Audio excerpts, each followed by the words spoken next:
아 이곳에서 먹는 얼마 만에 저녁밥이야? 저희가 지금 며칠 만에 몇 주 만에 만난 거죠? 어이구 저희요? 몇 주간이야 몇 달? 기억도 안 나 진짜 솔직히 여기서 뭐 찍었는지 기억이 안 나. 아 뜨거.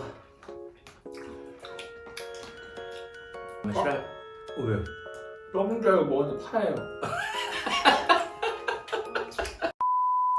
내가 봤을 때 코로나는 그 신규 역사에서도 정말 중요한 한 사건이 됐던 것 같아요. 다른 것보다. 왜냐면 이 코로나 때문에 나는 개신교의 문제점들이 그냥 우후죽순 막 튀어나왔다거든요. 코로나 끝나고 전도가 안 될 것 같아. 애들을 뭐 불러오게 할 방법이 없어요. 근데 부모님들이 예전에 설문조사 잠깐 했었는데 분방 공부 안 했으면 좋겠다 이런 의견이 있어가지고 지금까지도 안 하고 있는데 분방 공부를 안 하니까는 죽겠습니다.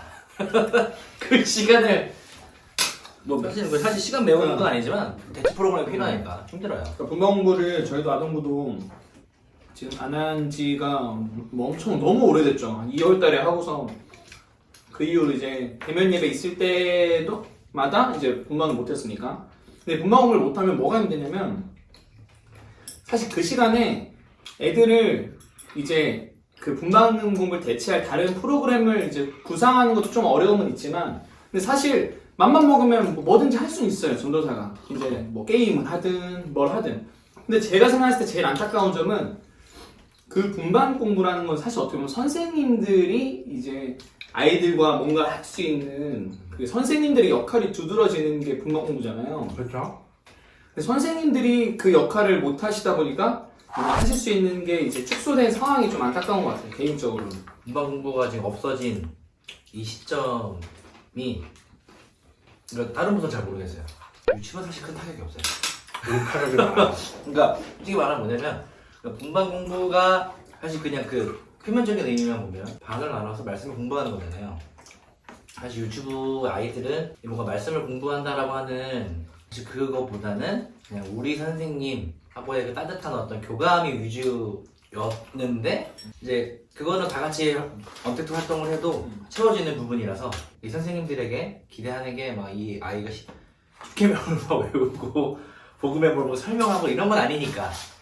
그러니까 근데 그런 점에서 되게 궁금하다. 애들은 어떻게 생각할까? 애들은 나도 그것도 궁금해. 애들한테 우리는 우리 부모가 못하니까 얼마나 힘드냐 이렇게 했는데 애들은 너무 좋은데요? 그럴 수도 있어요. 너무 오히려. 너무 행복한데? 뭐 이런 거 아니야? 오히려 그럴 수도 있어. 실제 청소년부에서 그런 애들이 있을 수 있을 것 같아요. 그럼요. 그러니까 우리 선생님하고 막 그런 유대감이 되게 잘 형성된 아이들이 아니면 사실 그러니까 오히려 이 분반 공부를 지금까지 우리가 잘 해왔었나 돌아보는 계기도 되는 것 같고 그죠. 없어지고 보니까 타격이 없네? 타격이 없다는 것?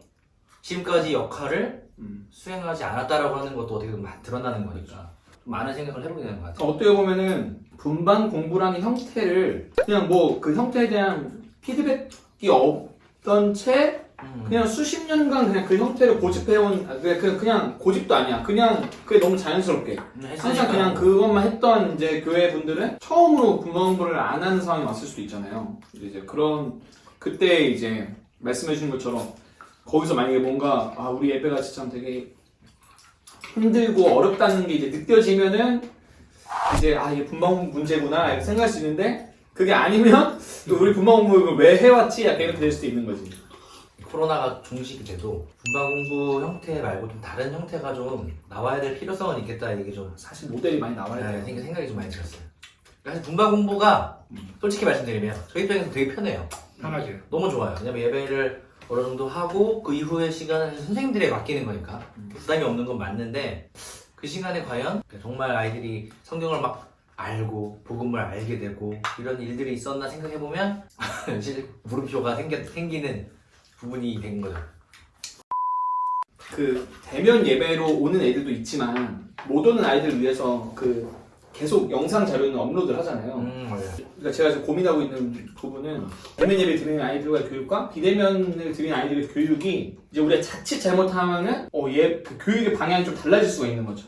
이번에 저희 같은 경우는 골든벨 하거든요. 온 애들은 골든벨 할 수 있잖아요. 근데 안 오는 애들은 골든벨 못 하잖아요. 이제 그 아이들한테는 그러니까 이제 가로 세로 퀴즈를 해가지고 이제 가정에 업로드를 해가지고 이제 그거를 제출을 하면은 이제 선물은 그렇게 되는 거죠. 이제 이 시기가 끝난다고 해서 온라인과 오프라인을 과연 병행을 해야 될까? 만약에 이 두 가지를 같이 해야 된다면 저는 이제 그 부서에 전도사가 2명이 해야 된다고 봅니다. 온라인 담당, 온라인 담당과 오프라인 담당. 오프라인 담당이 따로 있습니다. 사실 온라인과 오프라인은 생각보다 되게 엄청 다른 달라요. 영역이에요. 그러니까 같을 수가 없어요. 온라인의 강점을 보이는 이제 전도사님도 있고 반대의 경우도 있는 거죠. 그러니까 물론 그분이 둘 다 잘할 수도 있어요. 근데 같은 활동을 두 개로 그렇게 나눠서 하기가 어려워요. 힘들어요. 그러니까 안 돼, 안 돼. 런닝맨을 할 건데 온라인은 어떻게 할 거야? 저도 이제 지금 이원화로 하고 있거든요. 온라인 예배도 올리고 오프라인도 모이는데 저도 처음엔 이거 뭐 어렵지 않겠지 생각했어요. 왜냐면 오프라인 때 하는 거 최대한 쉽게 조금 할 수 있게 쉽게 만들어서 가정에서 할 수 있지 않을까 했는데 근데 만들고 보니까 이건 가정에서 도저히 할 수가 없어. 안 돼. 내가 부모로도 안 할 것 같아. 그래서 어쩔 수 없이 지금 일주일에 프로그램 2개씩 만들고 있어요. 가정에서 할 수 있는 거, 그다음에 교회에서 하는 거 이렇게 만들고 있는데 저도 만들면서도 때로 재밌을 때도 있어. 같은 내용을 가지고 2개로 풀어낸다는 게 재밌기도 하지만 그러니까 아이들이 어떻게 느낄까 모르겠어요. 오프라인 애들은 이거 했다더라. 근데 나는 집에서 이렇게 조그만 걸 만들고 저도 이 온라인 예배를 어떤 느낌으로 가져가야 될까를 모르겠어요. 그러니까 단순히 오프라인을 못 오는 사람들을 위한 비상대책으로 쓸 건지 아니면 정말 이 툴도 오프라인처럼 이렇게 비중을 이렇게 끌어올려서 같이 이렇게 끌고 갈 건지 그 지점이 계속 고민되는 것 같아요.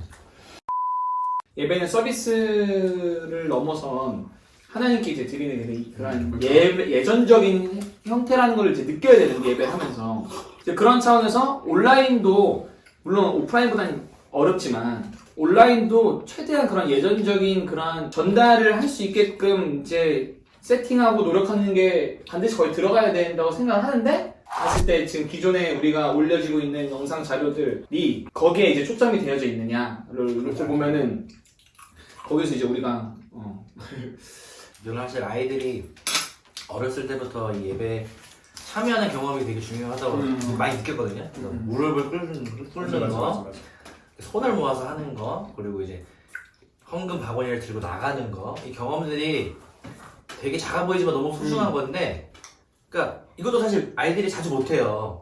일주일에 한 번밖에 못해. 근데 이것도 이제 못하는 거야. 내가 온라인에서 뭘 꿇으세요? 뭘 꿇으라 이거 몇 명이나 될까 이런 생각도 들고 그리고 헌금 이제 내가 주님께 이 헌금을 예물 드리는 이 행위도 이것도 사실 몇 달에 한 번 돌아오는 되게 소중한 기회인데 이것도 없는 거예요. 일단 우리가 봤을 때 뭐 예전 같지 않다라는 걸 느꼈다라고 한다면 두 가지 중 하나잖아요. 대면 예배가 필요하다. 아니면 온라인 예배에 개선이 필요하다.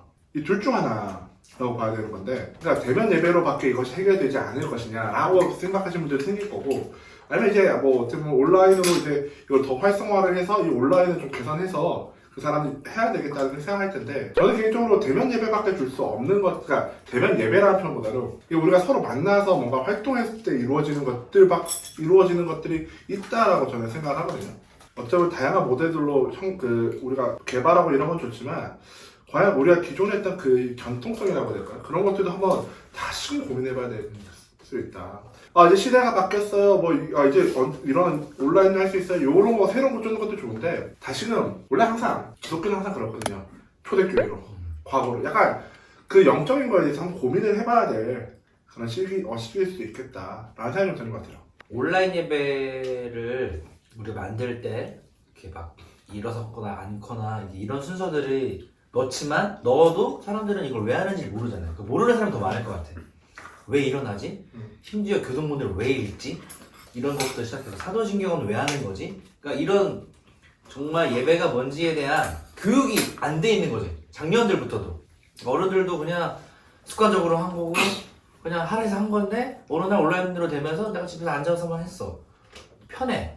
편하죠. 너무 편해. 나도 부러워. 그러니까 이게 어떤 예배라고 하는 그 우리가 전통으로 이어온 이 내 몸으로 하는 의례, 행위들 이게 하나도 교육이 안 됐던 거예요. 어른들부터 일단. 그렇다 보니까 어른들도 애들한테 그러니까 애들이 뭔가를 하는 게 중요한 게 아니야. 그냥 이걸 보는 게 중요한 거야. 틀어놓고 가고. 그러니까 어떻게 보면 애초에 우리가 가장 중요하다고 생각했던 이 예배조차 성인들한테 교육이 안 됐다. 그러니까 애초에 지금 니즈 자체가 틀린 것 같아요. 성도들은 보기 좋은 예배를 찾고 있는 거고 교육자들은 온라인으로 하면서도 예배 본질을 잃어버리고 싶지 않아 하는데 솔직히 말해서 성도들은 그 예배 본질 관심 없다 이거죠. 그냥 내 몸이 편하고 내 귀가 듣기 좋고 뭔가 화려하면 이제 그게 좋은 온라인 예배, 열심히 준비된 예배로 보일 수밖에 없다는 거죠. 우리가 이미 우리 몸 안에 예전 이런 게 막 예배 드리는 게 다 지식이 있고 태도가 있다면 그냥 정말 그 예배 영상 송출만 해도 사실은 내가 참여하면서 느낄 수 있는데 사실 그게 안 되니까 자꾸 뭐 광고 영상 들어가 뭐 들어가 인터뷰 들어가 성경은 안 찾으니까 성경 띄워줘, 찬송가도 띄워줘. 그러니까 제가 생각했을 때는 코로나 때문에 이 현상이 발생한 게 아니라 코로나가 그냥 기폭제가 된 거야 그냥. 원래 이렇게 될 수밖에 없었던 건데 그렇죠. 코로나가 그러니까 우리가 그걸 이제 그냥 모르고 그냥 습관처럼 행해지던 것들이 다 까발려진 거지. 드러난 거지. 다 드러난 거야 그냥. 그러니까 저도 어렸을 때 어머니는 제가 교회에 늦어도 씻게 하셨어요. 머리를 반드시 감게 했어요. 반드시 머리를 감고 세수를 하고 어린 나이 쯤에 왁스 같은 거 바르고 왜 초등학교 때 정결한 어떻게 보면 정결한 모습으로.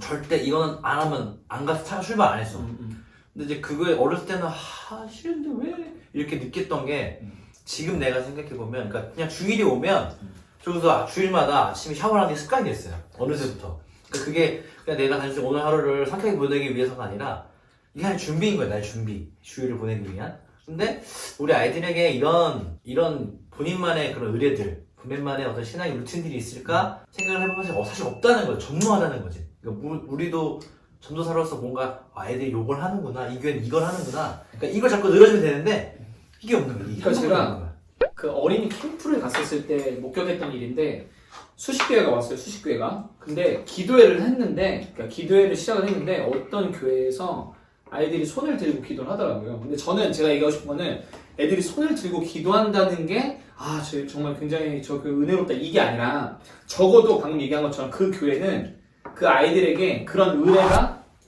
형성될 수 있는 교육을 한 거예요. 그냥 그 교회는. 어찌됐든 이 행위를 떠나서 저 아이들은 그런 교육을 받았구나라는 게 드러나는 거지. 제가 얼마 전에 이제 봤던 세미나에서 그분이 이런 얘기를 하시더라고요. 이스라엘이 망하고 나서도 유대교가 지금 이렇게 지켜올 수 있었던 이유가 뭘까라고 했을 때 그들이 안식일을 거룩히 지켰기 때문에 지금까지 신앙이 유지될 수 있었다라는 얘기를 하더라고요. 그러니까 지금까지 우리가 예배라는 것들, 그러니까 예배가 물론 앞에서 우리가 다양해져야 돼 이런 얘기도 했지만 결론적으로 그 예배가 있었고 그런 의뢰들이 있었기 때문에 어떻게 보면 지금까지 지켜온 거예요. 그 예배가 없어지니까 기폭제가 작용을 한 거잖아요. 그러니까 그나마 조용히라도 애들이 그 자리에 있었던 거는 예배라는 의뢰가 있었기 때문도 있거든요. 분명한 것은 신앙이라는 것은 그저 내가 마음으로만 하나님 사랑합니다, 하나님 내가 당신을 믿습니다 라는 그 개념을 떠나서 우리의 삶에서 어느 한 부분이 하나님을 향한 부분이 있어야 된다는 그런 행동이 있어야 된다는 거죠. 근데 사실 되게 작은 걸로도 할 수 있어요. 예를 들면 성경책 던지지 않기 이런 거. 성경 던지고 놀긴 줄 그리고 알았어. 우리가 생각보다 잘하는 의뢰 중 하나가 식사기도예요. 근데 진짜 성경책 얘기해가지고 저 진짜 그러니까 이게 사람의 경험이라는 것과 교육이라는 게 그런 거라니까요. 제가 옛날에 진짜 어렸을 때 중학생 때 성경책이 있는데 성경책을 이제 이렇게 성경책이 이제 팔에 이렇게 괜어요. 근데 우리 그 청년부 우리 그 중고등부 회장형인데 그 형이 단 한 번도 화를 낸 적이 없거든요.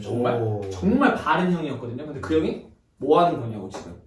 근데 그게 지금까지 전 제 뇌리에 남아 있어. 맞아. 그러니까 어쩌면 그게 저는 하나의 교육이 될 수도 있고 방금 얘기한 것처럼. 그러니까 제가 이걸 언제 느꼈냐면 저는 이제 유튜브를 이렇게 하면서 그 예배 드릴 때 앞에 이렇게 그날 제가 설교돼서 용품들을 이렇게 재단처럼 만들어놔요.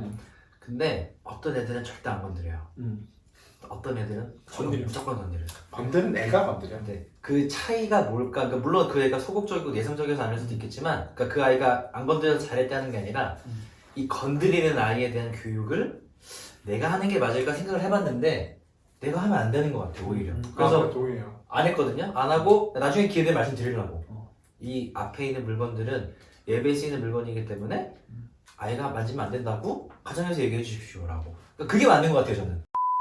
어쨌든 오늘 우리가 얘기한 것들이 뭐 이렇게 저렇게 해서 뭐 얘기했지만 결론적으로는 지금 예배라는 것은 너무나도 우리가 소중했던 가치였고 거기서 다시 회복도 해야 되고 그럼에도 불구하고 또 하나 중요한 거는 예배 외에도 우리가 우리 일상에서의 그런 기독교적인 의례나 삶이나 가치들을 더 찾고 거기서 교육을 해야 된다. 그렇죠. 라는 게 결국은 이 코로나 시대가 우리한테 명시해준 니네 방심하다가 끝난다라는 그런 것 같아요.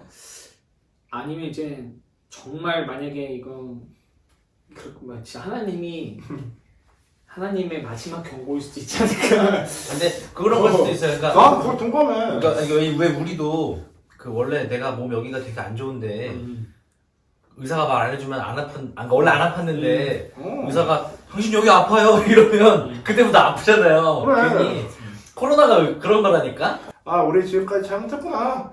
똑대기 하자. 라는 것이 자기방성이 필요한 기독교다. 네, 그래서 혹시 나는 기독교에서 교육 안에서 뭔가 좀 쇄신을 하고 싶다. 후원도 괜찮고 다 괜찮습니다. 같이 하고 싶은 분들 연락 주십시오.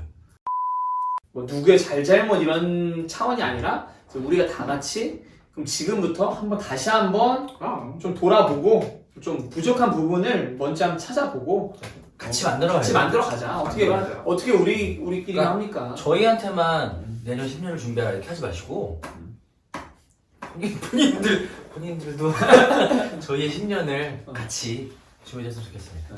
사실 이렇게 얘기 많이 했지만 항상 이런 얘기 하고 나면 마지막에 드는 생각은 나부터 잘하자는 생각밖에 안 들어요, 솔직히. 그러니까 아까 우리 계속 의뢰 얘기했잖아요. 그럼 내 의뢰는 지금 괜찮은가도 솔직히 생각해 보게 되고. 난 괜찮은 것 같아. 화 있을 진정. 나 잘하고 얘 잘하고 얘 잘하고 당신도 잘하면 가능성 있다. 그럼. 당신은요. 여러분도 잘하면 가능성 있다. 중요한 거는요. 그 변화가 왔다고 해서 뭐 거부하셔도 되고 뭐 받아들이셔도 상관은 없는데요. 문제는 고민은 해야 되는 것 같습니다. 그래서 그 고민을 함께 우리가 할 수 있다면 조금 더 나은 한국교회가 되지 않을까 합니다. 네, 지금까지 교회라이프였습니다. 감사합니다.